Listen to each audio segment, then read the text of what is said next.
नमस्कार. आज आपण बनवतोय साबुदाण्याची खीर विथ ड्रायफ्रुट्स. मुलांना तुम्ही जर हे पुडिंग म्हणून सर्व्ह केलं तर ते आवडीने खातील.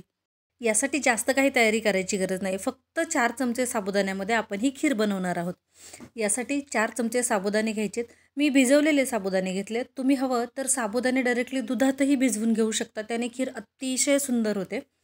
पण माझ्याकडे वेळ नव्हता म्हणून मग मी भिजवलेले साबुदाणे गरम दुधामध्ये 10 मिनिटासाठी भिजवून घेतलेत. त्यानंतर थोडेसे केसरचे धागेही मी गरम दुधातच भिजत ठेवलेले आहेत. त्यामुळे केसर छान कलर त्याचा छान येतो. तुम्ही नंतर बघालच की त्याचा सुंदर कलर आलेला आहे. ठीक आहे. यानंतर कढईमध्ये 2 चमचे साजूक तूप घालून घ्यायचे. मग यामध्ये आपल्याला जे काही ड्रायफ्रूट्स वापरायचे ते सगळे घालून घ्यायचे. मी फक्त बदाम, काजू आणि पिस्ता हेच घातले. तुम्हाला हवं असेल तर तुम्ही या ठिकाणी मनुकेसुद्धा वापरू शकता. पण मला तेवढे मनुके जास्त नाही आवडत. तुम्हाला हवं तर तुम्ही नक्कीच घालून घ्या. आणि माझ्या सोनूला पण नाही आवडत ॲक्च्युली. ती जास्त नाही खायला मागत मग. म्हणून मग मी मनुके स्किप केलेले आहेत आणि फक्त काजू, बदाम आणि पिस्ते वापरलेले आहेत. हे सर्व तळून झालं की मग आपण भिजत ठेवलेले, दुधामध्ये भिजत ठेवलेले साबुदाणे जे आहेत ते तुपामध्ये परतवून घ्यायचेत.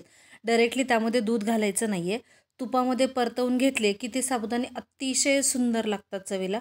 तुम्ही एकदा नक्की ट्राय करून बघा. बघितलं असेल तुम्ही आत्ताच की साबुदाणे किती छान फुललेले आहेत. आता यामध्ये मी 4 चमचे साबुदाण्यासाठी 2 वाट्या दूध वापरलेलं आहे. तुम्हाला हवं असेल तर तुम्ही साबुदाणे आणि दूध तुमच्या बनवायला जेवढी बनवायची आहे त्यानुसार कमी जास्त करू शकता. पहिली अर्धी वाटी दूध होतं. त्यामध्ये मी आता वरून 1.5 वाटीच दूध घातलेलं आहे. जास्त दूध वापरलेलं नाही आहे. ठीक आहे. यानंतर साबुदाणे दुधामध्ये छान उकळवून घ्यायचेत. ते अगदी छान शिजेपर्यंत आपल्याला यामध्ये काहीही घालून घ्यायचं नाही आहे. 2-3 मिनिट साबुदाणे दुधात उकळवून घेतले की ते सुंदर असे शिजून जातात. त्याला जास्त वेळही लागत नाही शिजायला, कारण आपण ते ऑलरेडी गरम दुधामध्ये भिजायला ठेवले होते. ठीक आहे. याला उकळी आलेली आहे. दूध आपलं थोडंसंच कमी झालं, अजून जास्त कमी नाही झालं. बाकीचे इन्ग्रेडियंट्स घातल्यानंतर मग आपण पुन्हा ते आटवून घेणार आहोत.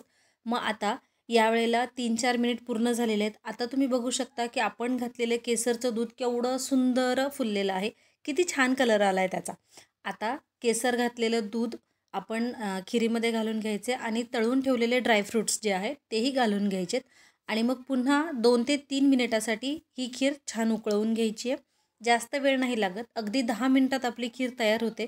जर तुम्ही साबुदाणे ऑलरेडी दुधात भिजवलेले असतील तर. नाही तर मग एकूण तुम्हाला 15 ते 20 मिनिट लागू शकतात. पण जर साबुदाणे दुधात भिजवलेले नसतील तर.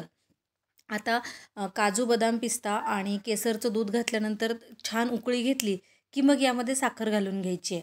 साखर सुरुवातीला घातली तर ती एवढी छान नाही लागणार. मला स्वतःला नाही आवडत. मग मी साखर नंतर घातलेली आहे. यामध्ये मी एकूण 4 चमचे साखर वापरलेली आहे. तुम्हाला हवं असेल तर तुम्ही साखर कमी किंवा जास्त करू शकता. आणि हो, वेलची पूडही तुम्हाला हवी असेल तर तुम्ही नक्की घाला. पण मला एवढी काही गरजेची नाही वाटली म्हणून मी घातलेली नाही आहे. आपली खीर खाण्यासाठी अगदी तयार आहे.